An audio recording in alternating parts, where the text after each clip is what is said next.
Hi, this is Christopher Clark, Town Administrator for the Town of Harwich. Today I wanted to talk with you a little bit about the town's budget message. Recently we put the budget message, or I presented the budget message to the Board of Selectmen, that the key components to it is it has a balanced budget. So we've been able to achieve a balanced budget for fiscal year 17. What I thought I would do today is just hit some of the highlights of that presentation. We will have the presentation on the website, both two components of it. The first component is the written text portion, which contains several pages that outline in pretty specific detail what the plan includes. And then the second area is really the area of the presentation itself. So it has some charts and slides that show what the town, where the town has been and where the town is going, and it focuses in specifically on fiscal year 17, our upcoming fiscal year. So I'm going to do something I don't normally do, but I'm going to kind of look at some of the slides just to refresh my memory, and as you're looking at the video, you can certainly go on to the website afterwards to look at the slide. One of the parts that I like to bring into the management of any community in which I manage is to look at what are the successful measures for how a community stands up, and how can we improve the organization to be more like those communities. I'm referring to Standard & Poor's has a guide that's called a AAA rating guide that basically gives the best practices of municipalities throughout the United States of what do they do and why are they successful. So I did emphasize during the presentation some of those elements: having plans for how you spend your money, being deliberative about how you spend your money, planning for the future. Do you have a capital plan? Do you have a debt plan? Things like that. So that's something that as I build a budget each year, I pay pretty careful attention to make sure that we are on a course for not just next year, but for the foreseeable future. So I promise I'm not going to read each of these slides and go through these, but the one thing that was interesting this year was to go and see that we have quite a few AAA rated communities on the Cape. And actually, the town of Harwich, we're surrounded by communities that are already AAA. So you have Orleans, Brewster, Dennis, Chatham, Eastham, and Wellfleet are already AAA. And a lot of the elements of AAA deal with the demographics that a community has. And our demographics are not much different than some of the demographics of our neighbors. We have expensive housing down by the shoreline, more modest housing interior. Some of those demographics are going to be commonplace. So I think we have a real chance to improve. The second part of the presentation is to kind of look, what does the budget actually present for us? I think there's really two key slides in there, so if you don't look at anything else, I think these are ones that you should look. Slide number 7 has Harwich free cash certified.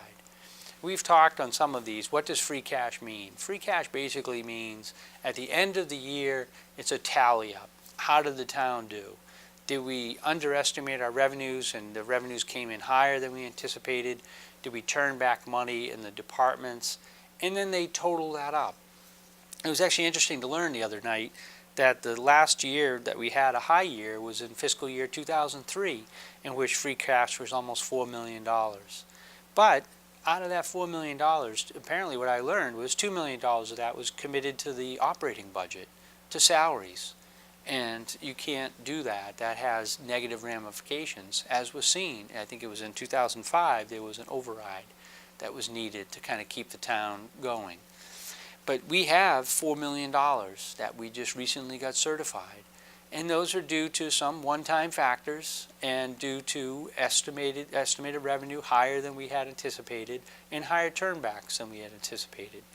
This plan, though, consistent with those AAA rated communities, has it that $4 million roughly would be half of it would be put into building reserves, which is something that's really looked highly upon.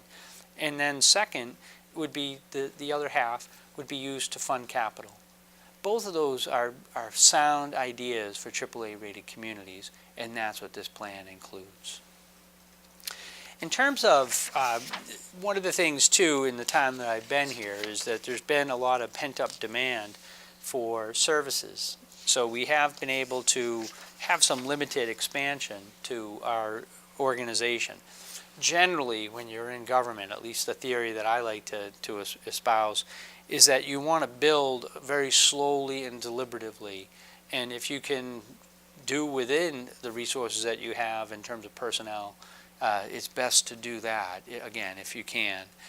So here in this budget, we are expanding the employment base in the organization due to really extensive needs. We have added a police officer in part to kind of help towards the opioid crisis by taking away some of the day-to-day activities that police officers do and freeing up time for detectives to be able to do more. The other area is in plumbing.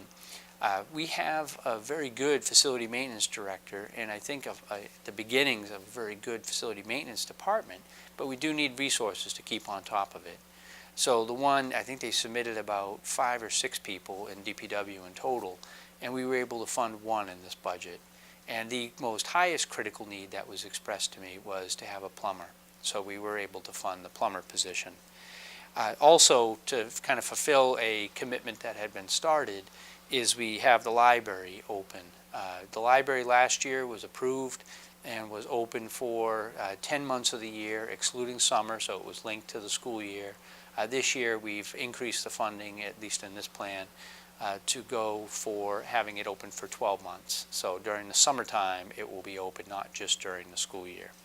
So those are some of the areas that we've done. One of the other things that I wanted to kind of comment on, because I think it's very relevant to the overall budget, is where are we with the collective bargaining?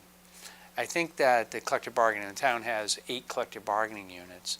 When I started, the number of units, we didn't have very many of them settled at all. In fact, several of them had old amounts outstanding. The agreements were outstanding.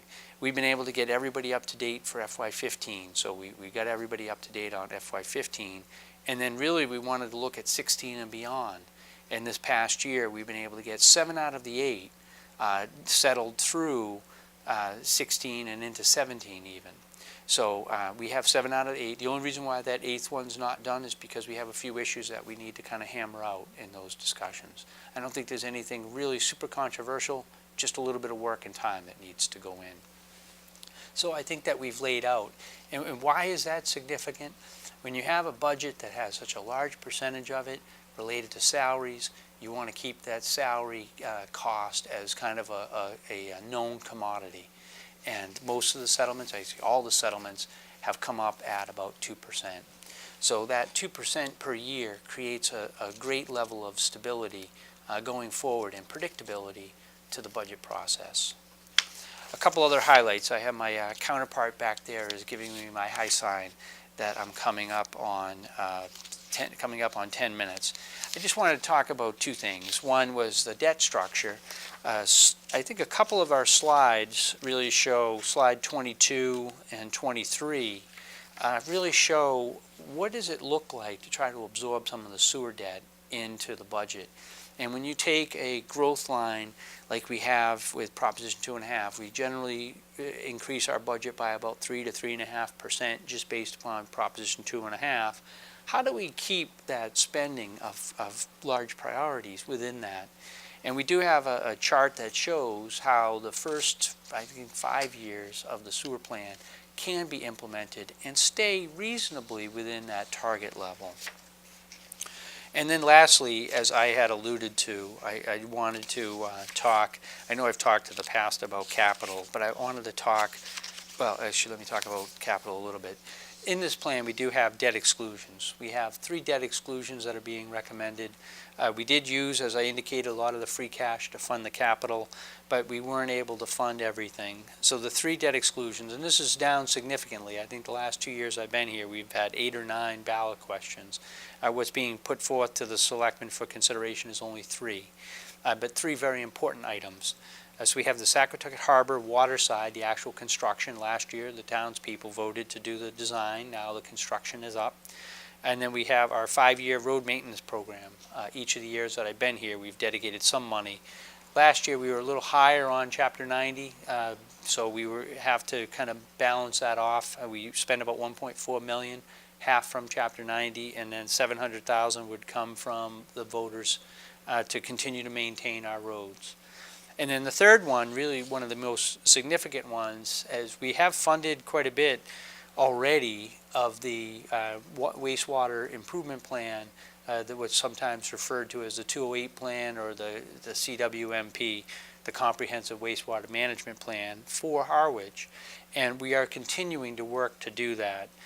One of the big ones that's up, if we can get the negotiations complete with the town of Chatham, is to utilize their treatment facility. I think I have discussed this in the past, so I'm not going to elaborate. But that will be a $9 million request paid out over a multi-year cycle. And then, as I promised, the last when I started, I had put in a slide about what does it mean to try to get to some targets on building reserves. And reserves, the way I have my understanding of it from reading some of the Standard & Poor's materials, is you look at your stabilization fund, you look at what's called the OPEB trust fund that was established in my time that I've been here. You look at free cash and what free cash is certified. AAA rated communities generally have between 8 to 12% is your target range that you want to be. And we have been below 7% up through FY15. I'm very, very happy to report that in FY16, based upon the most recent free cash certifications, that we are now in that range of 8 to 12. So I think it's outstanding that in the two short years that we've been able to build reserves and hopefully plan on the future to continue to build those reserves into 17 to have in case the town needs it, to provide that stabilization as the fund alludes to when there is a downturn, to be able to take advantage of that by using those reserves during those times of downturn. So I think in my mind, I'm very pleased the way the budget process has unfolded for this year. Certainly the plan is my plan as the administrator. I did a lot of work with it, but my assistant Charlene and the finance director Andy did a tremendous amount, as well as all the department heads to put it together. Now it will be turned over and it's in the hands of the selectmen to review and make changes that they think are necessary, and then on to town meeting in May for the voters to decide what the funding plan should be for 17. But I always feel as the Chief Administrative Officer in this organization, it's my responsibility to put forth a balanced, responsible budget that meets the needs of the community in which I serve. And I believe we've done that. So I wish to thank you for your time and attention. And I would encourage you, if you're interested to find out how the budget works and some information about it, please go to the town's website to take a look at some of the material so you have a better, more informed understanding of how your town functions. Thank you very much. Christopher Clark, Town Administrator.